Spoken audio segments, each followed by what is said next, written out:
ପିଲାମାନେ ସମସ୍ତଙ୍କୁ ସ୍ୱାଗତ ଜଣାଇ ପୁଣି ଥରେ ଆରମ୍ଭ କରୁଛି ଷଷ୍ଠ ଶ୍ରେଣୀ ବିଜ୍ଞାନ ବହିର ଦ୍ୱିତୀୟ ଅଧ୍ୟାୟ ଖାଦ୍ୟର ଶ୍ରେଣୀ ବିଭାଗର ପାର୍ଟ 5କୁ। ଆଜି ଆମେ ଏଥିରେ ପଢ଼ିବା 2.3 ତନ୍ତୁଜାତୀୟ ଖାଦ୍ୟ ଏବଂ 2.4 ସୁଷମ ଖାଦ୍ୟ।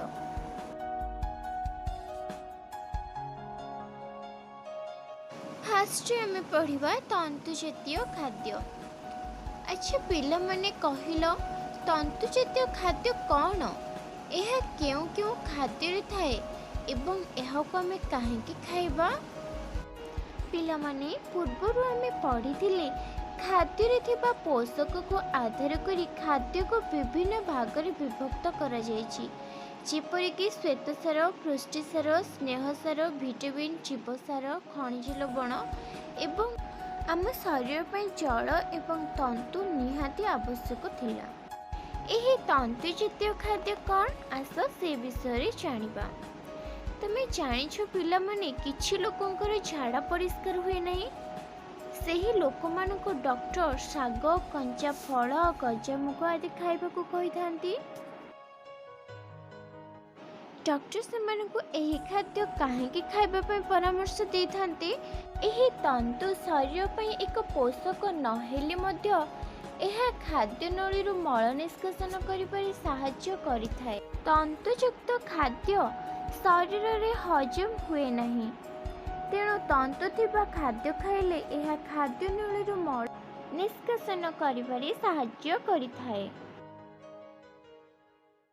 ମଳ ନିଷ୍କାସନ ଠିକ୍ ରୂପେ ନହେଲେ ଆମକୁ ଅନେକ ରୋଗର ଶିକାର ହେବାକୁ ପଡ଼ିଥାଏ। ପିଲାମାନେ କହିପାରିବ, ତନ୍ତୁ ସିଝା ଯାଇଥିବା ଖାଦ୍ୟରେ ଅଧିକ ଥାଏ ନା କଞ୍ଚା ଖାଦ୍ୟରେ ଅଧିକ ଥାଏ? ଖାଦ୍ୟ ସିଝିଗଲେ ତନ୍ତୁ ନରମ ହୋଇଯାଏ, ତେଣୁ ଆମକୁ ଚୋପା ଲଗା କଞ୍ଚା ଫଳ, ମଞ୍ଜି, ଚୋପା ଲଗା କଞ୍ଚା ପରିବା ଯେମିତିକି ଟମାଟୋ, ମୂଳା, ଗାଜର, ବିଟ୍, କାକୁଡ଼ି, ଚକିପିସା ଅଟା, ଚୋପା ଲଗା ଡାଲି ଓ ସମସ୍ତ ପ୍ରକାର ଶାଗ ଖାଇବା ନିହାତି ଦରକାର। ତେଣୁ ଆମକୁ ଦୈନିକ ଖାଦ୍ୟରେ କିଛି କଞ୍ଚା ଫଳ ଖାଇବା ଆବଶ୍ୟକ। ସାଲାଡ୍ ଖାଇବା ସବୁଠାରୁ ଭଲ। ତାହେଲେ ପିଲାମାନେ ଆମେ ତନ୍ତୁଜାତୀୟ ଖାଦ୍ୟର କାର୍ଯ୍ୟ କ'ଣ ଜାଣିଲେ? ନା ଏକରେ ଜାଣିଲେ ଝାଡ଼ା ପରିଷ୍କାର ନହେଲେ ଶରୀର ବିଭିନ୍ନ ରୋଗ ହୋଇଥାଏ। ତନ୍ତୁ ଥିବା ଖାଦ୍ୟ ଖାଇଲେ ଏହା ଖାଦ୍ୟ ନଳୀରୁ ମଳ ବାହାର କରିବାରେ ସାହାଯ୍ୟ କରେ। ଦୁଇରେ କ'ଣ? ନା ଏହା ଶରୀରରେ ଚର୍ବିର ପରିମାଣ ହ୍ରାସ କରେ। ହୃଦରୋଗ, ମଧୁମେହ ଓ ଅନ୍ତନଳୀରେ କର୍କଟ ରୋଗ ଇତ୍ୟାଦିକୁ ନିବାରଣ କରିବାରେ ସାହାଯ୍ୟ କରିଥାଏ। ପିଲାମାନେ ତନ୍ତୁଯୁକ୍ତ ଖାଦ୍ୟ ଯେପରି ଶରୀର ପାଇଁ ଆବଶ୍ୟକ ରହିଛି, ସେହିପରି ଜଳ ମଧ୍ୟ ଶରୀର ପାଇଁ ଆବଶ୍ୟକ ରହିଛି। ସେଥିପାଇଁ ଆମକୁ ଖାଦ୍ୟ ଖାଇବା ସହ ପ୍ରଚୁର ପରିମାଣରେ ପାଣି ପିଇବା ଦରକାର। ନେକ୍ସଟ ଆମେମାନେ ପଢ଼ିବା 2.4 ସୁଷମ ଖାଦ୍ୟ। ପିଲାମାନେ ଆମେ ପୂର୍ବ କ୍ଲାସରେ ପଢ଼ିଥିଲେ ଯେ ଗୋଟିଏ ପ୍ରକାରର ଖାଦ୍ୟ ନ ଖାଇ ବିଭିନ୍ନ ପ୍ରକାରର ଖାଦ୍ୟକୁ ମିଶାଇ ଖାଇଲେ ଆମ ଶରୀର ଆବଶ୍ୟକ ପରିମାଣର ପୋଷକ ପାଇପାରିବ ଏବଂ ଆମ ଶରୀର ସୁସ୍ଥ ରହିବ। ଆସ ଏବେ ଜାଣିବା ସୁଷମ ଖାଦ୍ୟ କ'ଣ? ନା ଆବଶ୍ୟକ ପରିମାଣରେ ଶରୀରକୁ ସମସ୍ତ ପୋଷକ ଯୋଗାଉଥିବା ଖାଦ୍ୟକୁ ସୁଷମ ଖାଦ୍ୟ କୁହାଯାଏ। ପିଲାମାନେ ଏଇ ଯେଉଁ ସୁଷମ ଖାଦ୍ୟ, ଏହା ସମସ୍ତଙ୍କ ପାଇଁ ସମାନ ହୋଇନଥାଏ। ବୟସ ଅନୁସାରେ ଏହି ଖାଦ୍ୟ ସମସ୍ତଙ୍କ ପାଇଁ ଭିନ୍ନ ଭିନ୍ନ ହୋଇଥାଏ। ପିଲାମାନେ ଏହି ସୁଷମ ଖାଦ୍ୟର ତାଲିକା ପ୍ରସ୍ତୁତ କଲାବେଳେ ଆମକୁ କେତେକ ବିଷୟ ପ୍ରତି ଧ୍ୟାନ ଦେବାକୁ ପଡ଼ିବ। ଆସ ସେ ବିଷୟରେ ଆଲୋଚନା କରିବା। ପ୍ରଥମେ ଜାଣିବା ବୟସ ଅନୁସାରେ। ଶିଶୁ, ଯୁବକ ଓ ବୃଦ୍ଧ ବ୍ୟକ୍ତିଙ୍କ ପାଇଁ ଖାଦ୍ୟର ପ୍ରକାରଭେଦ ଓ ପରିମାଣ ଭିନ୍ନ ଭିନ୍ନ ହୋଇଥାଏ। ଅର୍ଥାତ୍ ଗୋଟିଏ ଶିଶୁ ଯେତିକି ପରିମାଣରେ ଖାଦ୍ୟ ଖାଇବ, ଯୁବକ ଅଲଗା ପରିମାଣର ଖାଦ୍ୟ ଖାଇବ ଏବଂ ବୃଦ୍ଧ ମଧ୍ୟ ଅଲଗା ପରିମାଣରେ ଏବଂ ଭିନ୍ନ ଭିନ୍ନ ଖାଦ୍ୟ ଖାଇବ। ନେକ୍ସଟ, ଲିଙ୍ଗ ଅନୁସାରେ ପୁରୁଷ ଓ ସ୍ତ୍ରୀର ଖାଦ୍ୟର ଆବଶ୍ୟକତା ଓ ପରିମାଣ ଭିନ୍ନ ଭିନ୍ନ ହୋଇଥାଏ। ଥାର୍ଡରେ ଜାଣିବା କାର୍ଯ୍ୟର ପ୍ରକାରଭେଦ ଅନୁସାରେ।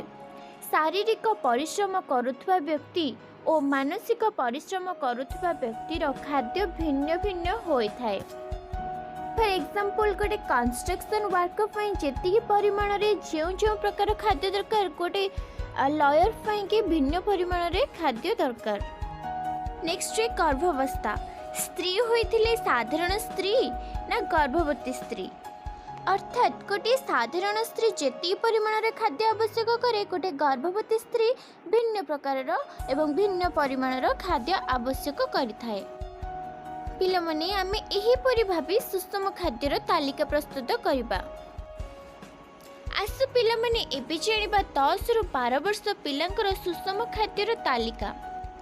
प्रथमे जानिबा खाद्य निरामिष भोजन क्षेत्र रे केते परिमाण रे खाइबे एवं आमिष भोजन क्षेत्र रे केते परिमाण रे खाइबे आस जानिबा। शस्य जेपरि कि चावल मक्का मांडिया अटा निरामिष भोजन क्षेत्र रे केते दरकार 320 ग्राम एवं आमिष क्षेत्र दरकार 320 ग्राम। डाली जेपरि कि हरड़ मुग बुट मसूर कांदुल राजमा निरामिष भोजन क्षेत्र रे 70 ग्राम आमिष भोजन क्षेत्र रे 60 ग्राम। साग और कंचा परिबा उभय 100 ग्राम परिबा उभय 50 ग्राम। फल जेपरि कि सेव पिजुड़ी अँला उभय 50 ग्राम। क्षीर निरामिष क्षेत्र रे 300 मिली एवं आमिष क्षेत्र रे 200 मिली। तेल और घी आमिष क्षेत्र रे 35 ग्राम एवं निरामिष क्षेत्र रे मध्य 35 ग्राम। माछ मांस अंडा निरामिष भोजन करथुवा क्षेत्र रे किछि नुहे आमिष भोजन करथुवा क्षेत्र रे 50 ग्राम। चीनी मीठा गुड़ उभय 50 ग्राम। पिला माने बर्तन विषयटी संपूर्ण रूपे सरी जाइछि। आस ए विषय रु कौन शिखिले से विषय रे आलोचना करिबा। फर्स्ट कौन जानले ना खाद्य रे थिबा पोषक को आधार करी खाद्य को श्वेतसार पुष्टिसार स्नेहसार विटामिन खनिज लवण और जल इत्यादि श्रेणी रे विभक्त करा जाइछि। नेक्स्ट आम जानिले आम खाद्यर समस्त प्रकार पोषक निर्दिष्ट परिमाण रे रहिबा आवश्यक। नेक्स्ट श्वेतसार पुष्टिसार स्नेहसार और विटामिन आवश्यक परिमाण रे न खाइले एहार अभाव जनित रोग होइथाय। नेक्स्ट कौन ना सुषम खाद्य आमको समस्त पोषक जोगाई थाए। नेक्स्ट दैनिक सुषम खाद्य सहित तंतुयुक्त खाद्य खाइबा आवश्यक।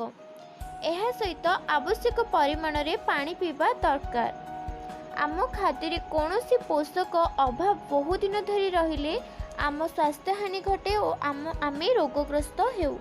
पनीपरिबा रे तंतु अधिक अंश थाए। पिला माने विषयटी सरी जाइछि। रहुछि धन्यवाद।